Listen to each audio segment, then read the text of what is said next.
Cette semaine, aux Échos du Vatican, le Saint-Père pleure les 21 chrétiens coptes d'Égypte assassinés en Libye par l'État islamique. 20 nouveaux cardinaux venus du monde entier ont été créés par le pape lors d'un consistoire en la basilique Saint-Pierre. Consistoire extraordinaire cette fois-ci pour présenter aux cardinaux le rapport d'étape dans la réforme de la curie.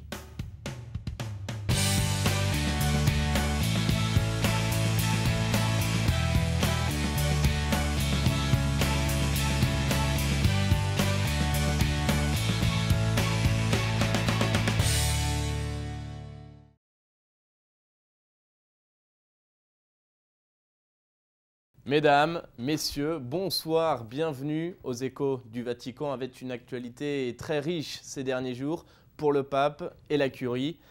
Mais on commence avec cet événement tragique. 21 chrétiens d'Égypte ont été assassinés. Ces chrétiens coptes ont été exécutés en Libye par l'État islamique parce qu'ils étaient chrétiens tout simplement. La vidéo de l'exécution a été mise en ligne dimanche. Elle est, je cite, un message signé avec le sang à la nation de la croix. Lundi, le pape a fait part de sa profonde tristesse lors d'un discours sur l'écuménisme. On écoute un résumé. Le sang de nos frères chrétiens est un témoignage qui hurle. Qu'ils soient catholiques, orthodoxes, coptes, luthériens, peu importe, ce sont des chrétiens. L'audience avec les représentants de l'Église réformée d'Écosse a offert au souverain pontife l'occasion d'exprimer sa douleur et sa vive horreur face à l'exécution des 21 autres coptes égyptiens tués par des djihadistes qui se revendiquent de l'organisation terroriste État islamique. Ses frères, a-t-il ajouté, sont morts pour le seul fait d'avoir témoigné du Christ. Je demande de nous encourager les uns les autres à aller de l'avant dans l'œcuménisme. L'œcuménisme du sang nous encourage. Les martyrs sont parmi tous les chrétiens. Insistant sur le fait qu'entre les disciples du Christ, les choses qui unissent sont toujours plus grandes que celles qui divisent, le pape François a enfin remarqué que devant un monde globalisé et souvent désorienté, un témoignage chrétien commun est une condition nécessaire pour nos efforts incisifs d'évangélisation.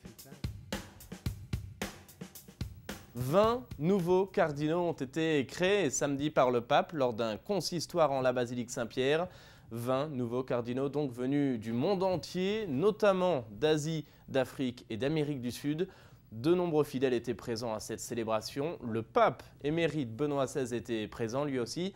Le pape François, quant à lui, est revenu dans son homélie sur la mission du cardinal. C'est une mission de charité, a-t-il insisté. Écoutez. Être cardinal incardiné dans l'église de Rome, ce n'est pas un honneur mais une dignité, c'est ce qu'a expliqué François aux 20 nouveaux cardinaux de l'église universelle lors du consistoire de ce samedi auquel assistait le pape émérite Benoît XVI. Le pape dans son homélie a commenté l'hymne à la charité de saint Paul, invitant chacun à se laisser guider par cette parole, un amour patient qui rende service et sache aimer sans limite, qui ne jalouse pas, ne se vante pas, ne se gonfle pas d'orgueil, des tentations dont ne sont pas exemptes les dignités ecclésiastiques. C'est pourquoi il nous faut mettre l'accent sur la force divine de l'amour qui transforme le cœur. L'amour ne fait rien d'inconvenant, ne cherche pas son intérêt, car celui qui vit dans l'amour est décentré de soi. Celui qui est autocentré manque inévitablement de respect. Et souvent il ne s'en rend pas compte parce que le respect est justement la capacité de tenir compte de l'autre.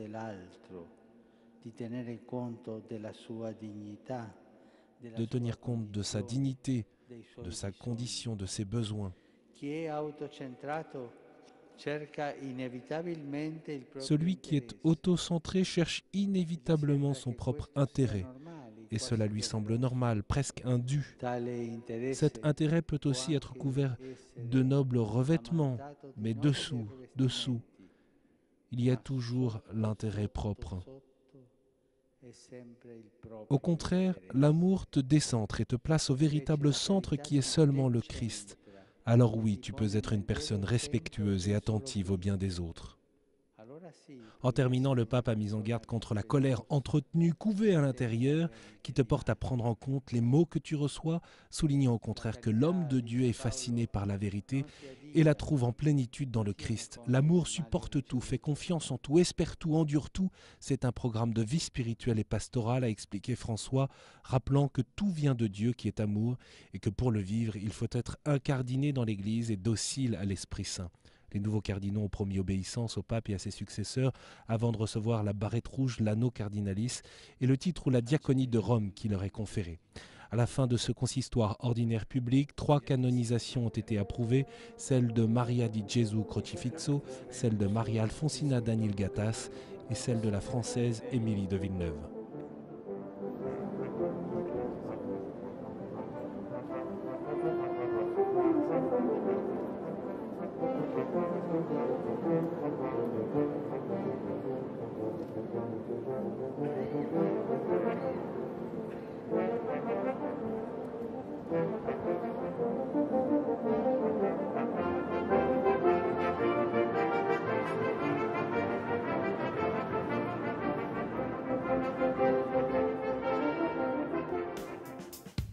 Le saviez-vous? Avant le Concile Vatican II, lors de la création d'un cardinal, le pape plaçait sur la tête du prélat le galero, un large chapeau rouge à glands. Son utilisation a été supprimée pour simplifier le rapport aux fidèles. Le lendemain de ce consistoire, dimanche donc, dans cette même basilique, le pape a célébré la messe avec les nouveaux cardinaux. Le souverain pontife, dans son homélie, a rappelé que le seul honneur d'un cardinal est celui de servir les plus pauvres. La logique de Dieu, la route de l'Église, a-t-il souligné, est non seulement d'accueillir et d'intégrer ceux qui frappent à notre porte, mais aussi d'aller chercher les autres sans peur et sans préjugés.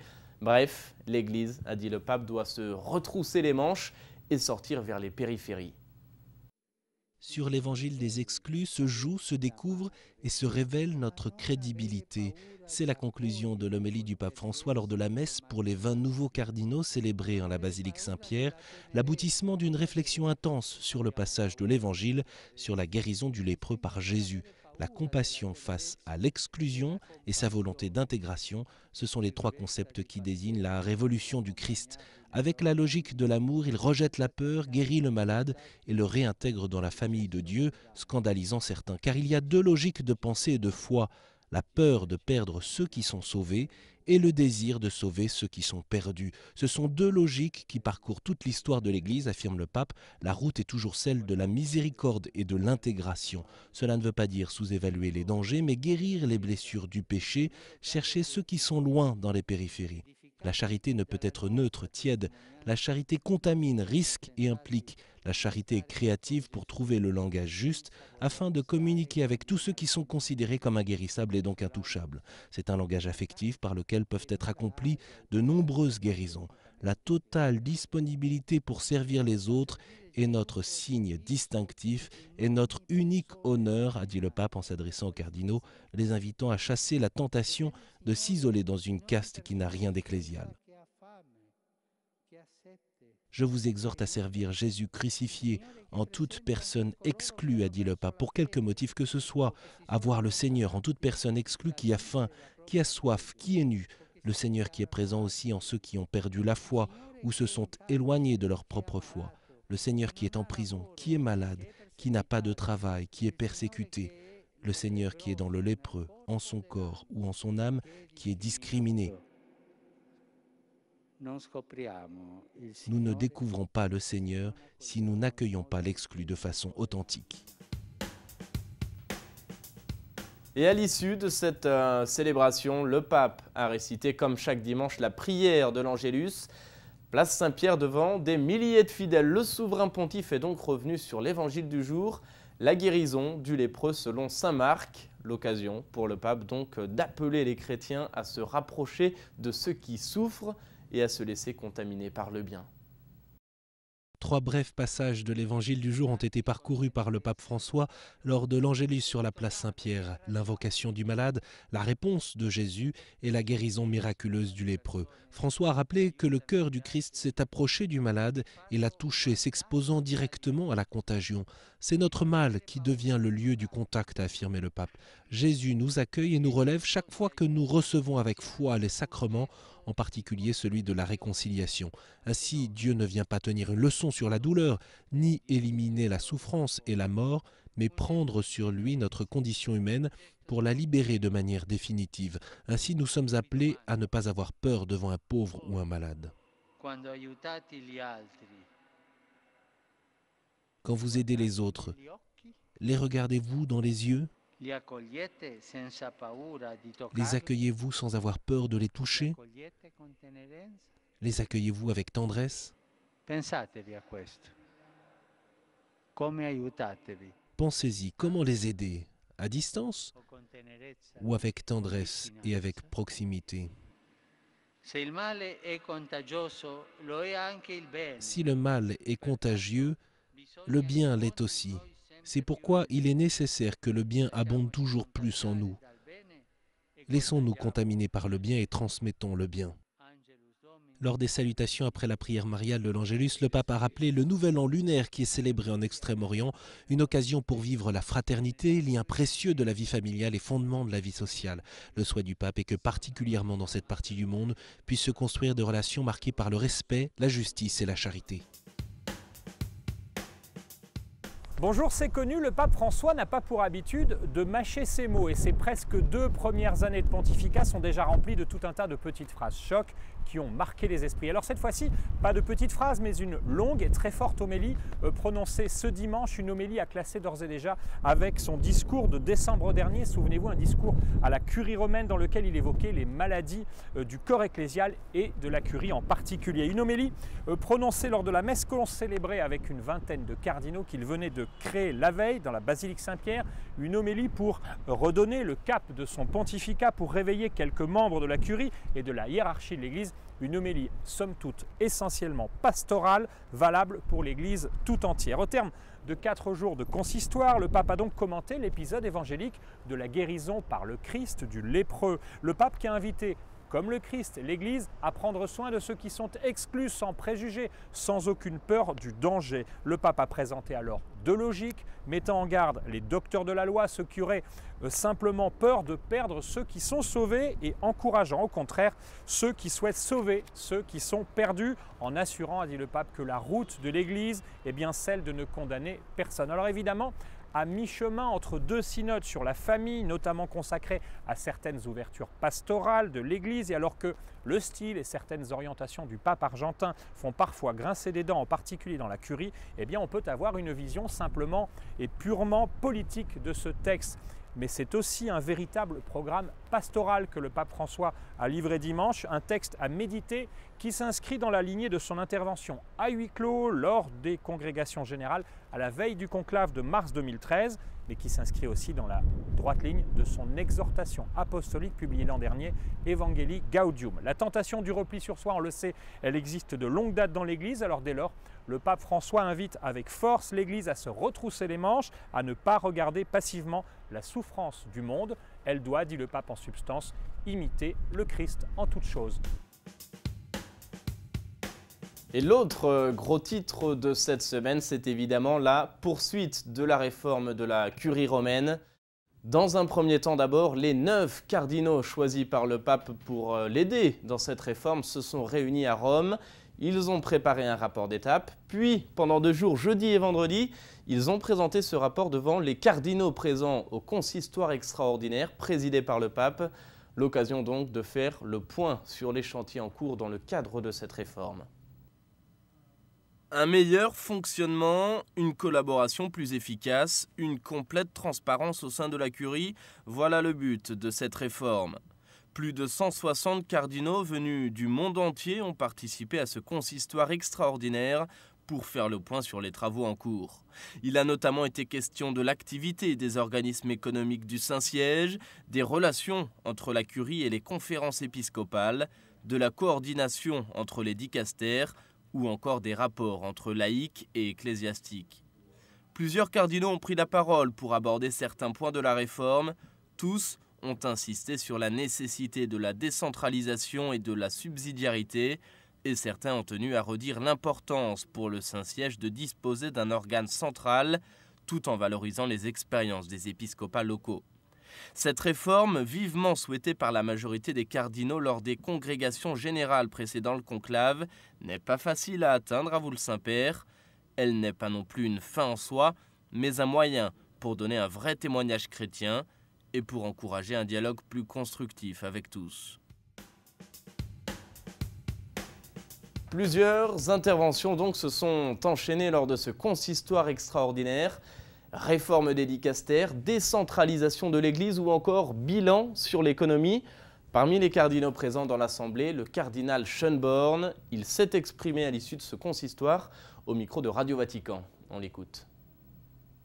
Nous avons eu une ample présentation de la réforme des structures économiques et des procédures économiques du Saint-Siège. Et là, je crois que nous avons tous compris deux choses. D'abord, que ce travail se fait d'une façon très, très sérieuse, avec l'apport d'experts de renommée mondiale, des laïcs des différentes parties du monde, mais qui connaissent le métier, qui savent de quoi il s'agit et qui ont d'abord pendant de longs mois analysé l'état des choses. Et je pense qu'un des résultats importants, c'est de dire que ce rapport n'était pas catastrophique. Il y a beaucoup de critiques, de réserves qui ont été exprimées pendant le préconclave sur la situation de la curie. C'est clair qu'on a fait du bon travail, mais que